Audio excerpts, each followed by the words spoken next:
After several days of socialising, it was again time to hit the trail.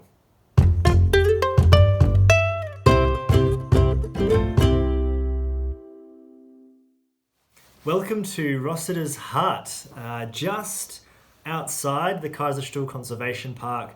I think it's actually technically in the Mount Crawford Forest, but it's definitely, I can tell even without knowing that it's run by Forestry SA because quite a few of the trees around are only yay high, so they're obviously in a growing phase at the moment, but the hut itself is basically a little tin shed, a quite nice little tin shed that's built around this fireplace. A fireplace in which a couple of mice are residing in.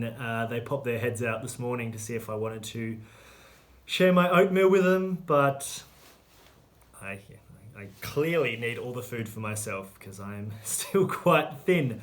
Day 44 started off super late. So, in fact, I think it's the latest I've started a day. I only rolled out of home at about 1:30-ish. Just finishing some last little tasks that I needed to do. So many things I had to tick off the list. Glad that's finished and I can get back to walking. But one of the reasons I wasn't too worried about the starting time was because day 44 was a pretty short day and I wanted to make sure I made my way up the hill while the sun was setting, and I absolutely nailed that objective. The sun was awesome. It was in fact the most beautiful I've ever seen the Barossa, and I've lived here off and on for about 20 years, so to see it with such a magical glow, pinks and yellows coming through, it was, I couldn't have timed it better. And there was also a trail angel that helped me get my timing right. Her name is Adele. She has been following me right from the beginning. In fact, before the beginning.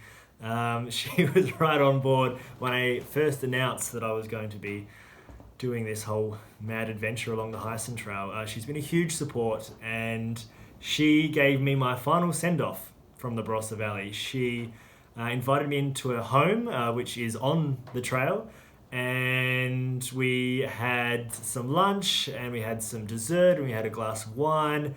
It was basically wined and dined on my way out of Tanunda. And that was a great way to finish my few day stint here. But her lunch was very much on brand. She served up a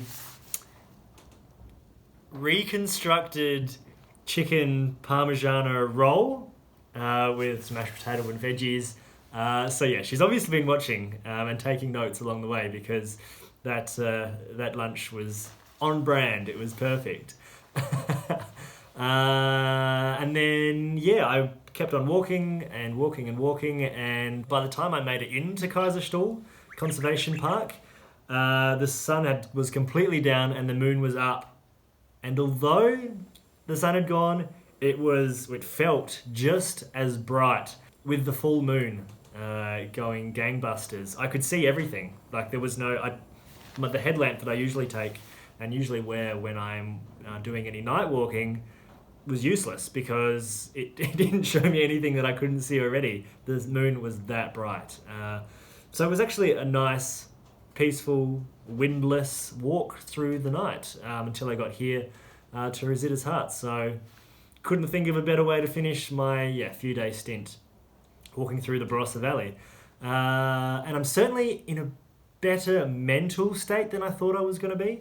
After a few days socialising, for lack of a better word, to go back out and start solo walking again, I was a little bit worried about how I'd go with that, but I think I'm in a good place because, for one thing, it's only a couple of weeks, basically, until I finish. So while I miss, and I'm going to miss, all the people I've been catching up with over the last few days, I know that it's not going to be too long until I see them again. So always trying to give things a positive light. And I know I'm going to miss the trail after it's finished. So I need to make the most of it while I've got it. So yeah, the next 2 and a bit weeks, looking forward to finishing this thing off with a bang. And I'm looking forward to starting today. Looking forward to getting day 45 underway, which means I've finished 3/4 of the trail. It has just dawned on me. Where has that gone? All right, I'm going to go kick this thing off.